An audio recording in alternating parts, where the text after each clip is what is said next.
Edi Rama e përzgjodhi armikun e tij në krye të protestës dhe ky është Dritan Goxhaj, një personazh mjaft i kontestuar. Edi Rama e përzgjodhi armikun e tij sepse një kryeministër ka luksin ta bëjë këtë. Domethënë ka luksin të përzgjedh një armik në një turm të madh njerëzish dhe pastaj këtë armik ta pompojë me anë të medjave të korruptuara që kanë në kontroll.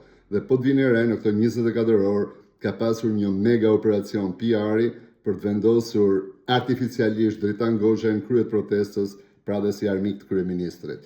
Po ku ka ëndër më të bukur për një kryeministër të korruptuar, jehona e korrupsionit tij ka kaluar Europën dhe Amerikën, se sa të ketë përballë një person ekstremist fetar si Dritan Goxhaj, i cili është anti-NATO, anti-Amerikë, unë do thoja përjedhoj dhe anti-Shqipëri.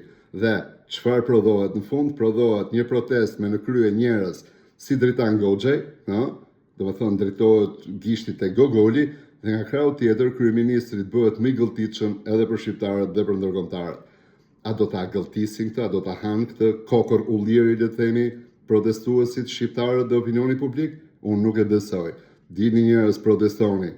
Poshtë korrupsioni, poshtë pandëshkueshmëria, Shqipëria shqiptarëve, vdekjet rrethtarëve. Shpërndajeni këtë mesazh dhe ju përshëndes.